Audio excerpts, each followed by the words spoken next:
Pronouns are. I'd like to just take you through today's maths. We're going to have another look at decimals and tenths, which we haven't looked at for quite a while now.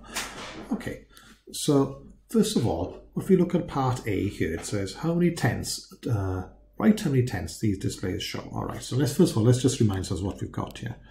We always think of units, which are whole ones. We have a decimal point, and everything to the right of the decimal point we call a decimal. That is a tenth. Then we get into hundredths. Okay. Now then, put a decimal point here ready. Now 0.1, if I write that in, well, that's no units and 1/10. So if we think of fractions for a moment, well, 1/10 then is just 1/10. That's 1 part out of 10. There are no whole ones, so this isn't a mixed number.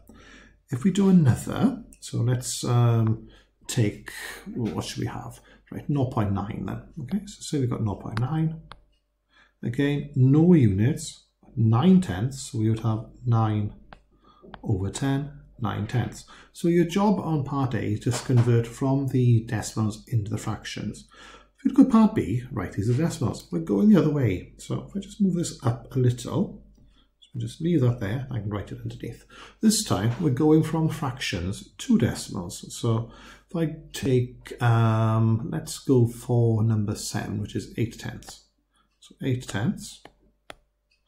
So if we then put down ready units, decimal point, tenths. Do I think to myself, do I need hundredths? No, because I've already got tenths there. Put a decimal point in. Ask the question to myself, do I have any whole ones there? No, there's nothing there at all, it's empty. So I put 0 in, show no units, so 0 point something. And then it's 8/10, so that's 8/10. Okay. Now there's a tricky one here. If we look at number 10, it's a bit of a sneaky one actually. If we have a look at what we've got here, it says 10/10. So 10/10 there. So we've got our decimal point in ready here. Well, if I put 10/10 in there, I can't. I'm not allowed to. I'm not allowed to have 2 digits in the tenths column. Okay. So we rub that out.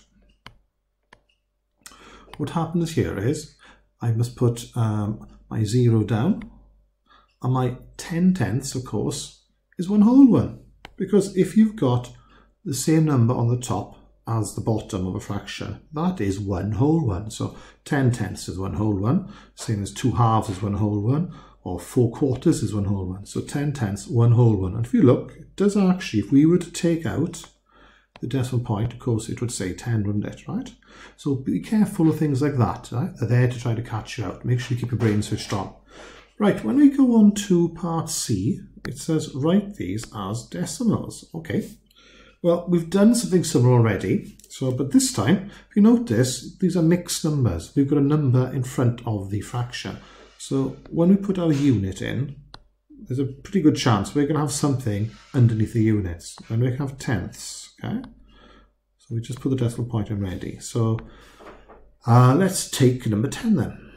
That is, okay, 3 and 6/10. So let's just write that down, 3 and 6/10. So what is that as a decimal? 3 whole ones. So there's your 3 units. So it's 3.6/10, 3.6. Okay, easy peasy. Now then, green group and blue group, I'd like you to do part A, B, and C. Yellow group, I'd like you to do part A and B, and if you're finding it easy, push yourselves and try part C as well, please. Okay, that shouldn't take you more really than about 15 minutes, okay? It's not a lot of heavy duty thinking there. Have a bit of fun with that.